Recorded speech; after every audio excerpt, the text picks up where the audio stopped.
Hello viewers, বর্তমানে আমি আফ্রিকার জঙ্গলে আসছি মূলত আপনাদেরকে দেখাতে। আসলে জঙ্গলের ভিতরে ভিউটা আপনাদেরকে দেখাতে চলেছি।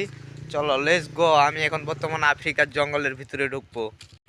দেখো জঙ্গলের ভিতরটা অস্থির ভিউ। এটা হলো মূলত আফ্রিকার জঙ্গল। মূলত হলো এটা আফ্রিকার জঙ্গল। এখানে সারভাইভ করতে হবে একদিন। মূলত এখানে থাকাটা অনেক কষ্টকর আমাদের ভিতরে। মূলত দেখছো কাটাগুলা, গাছের কাটাগুলা অনেক বড়। এটা হলো আফ্রিকার জঙ্গল। এখানে বিয়ার আসছিল ভিডিও করার জন্য, বিয়ার ভিডিও করে গেছে এখান থেকে। মূলত এখানে অনেক বিষাক্ত সাপ টাপ সব কিছুই আছে এই জায়গায়।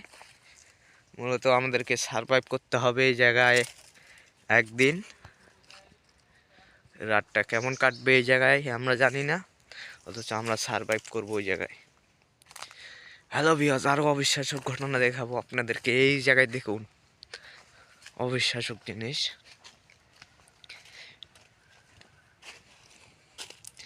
এখানে হলো সাপের বাসা।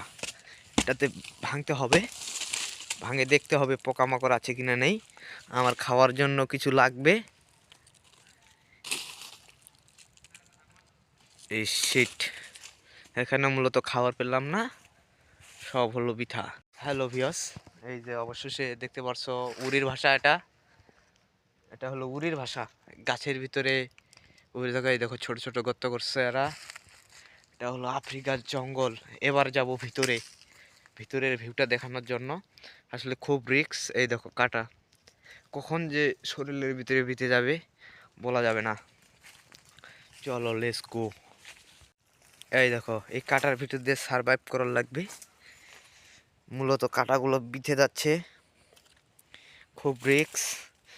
আরেকটা জিনিস দেখো, এই দেখো কাটা, কত বড় বড় কাটা।